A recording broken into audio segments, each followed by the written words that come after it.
ایک نوجوان شادی کے بعد مجھے فون کر کے بولتا ہے شیخ میری بیوی کا مجھ پر میری بیوی پر کتنا حق ہے. مجھے پوچھے بغیر میرے سسر اسے لے کر ایئرپورٹ چلے گئے. جی. تو میں نے اسے آدھا گھنٹہ سمجھایا, اللہ گواہ ہے اس نوجوان نے کہا مجھے علم ہی نہیں ہے شیخ, میں کچھ اور سمجھ رہا تھا اور حقیقت میں ہمارا دین کچھ اور بول رہا ہے. جی. اسے معلوم ہی نہیں ہے کہ ہم خریدے نہیں ہیں لڑکی کو. اللہ کے نبی صلی اللہ علیہ وسلم نے جو جملہ کہا عرفہ کے میدان میں اونٹنی کی پیٹھ پر حجۃ الوداع کے خطبے میں, عورت کے بارے میں جو خاندانی نظام آپ کہہ رہے ہیں نا, اس لیے لوگوں کو نہیں معلوم. استحللتم فروجہن بأمان اللہ, تم حلال کر رہے ہو, نکاح کر رہے ہو اس بچی کو, یہ بچی اللہ کی امانت ہے, آپ خرید نہیں رہے ہو, اللہ کی امانت ہے تمہارے گھر کو آ رہی. یہ جب تک مرد کو نہیں معلوم ہوگا اور یہ نہیں معلوم ہوگا کہ اس کا میرے اوپر حق کیا ہے, میرا اس کے اوپر حق کیا ہے, یہ خاندان کے اندر آتے رہیں گے.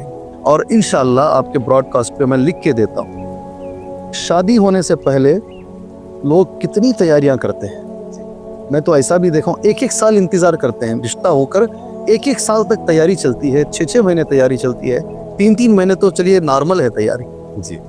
میں یہ بولتا ہوں کیا کبھی زندگی میں 5 گھنٹے بیٹھ کر کبھی پڑھے کہ میرے نبی نے شوہر کو کیا کہا کہ بیوی کے حقوق کیا ہیں شادی ہونے سے پہلے؟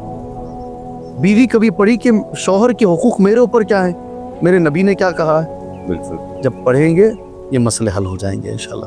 یہ میں آپ کو ریٹنگ میں دوں گا انشاءاللہ. ہاں, نہیں پڑھتے ہیں اس لیے مسئلے حل نہیں ہو رہے.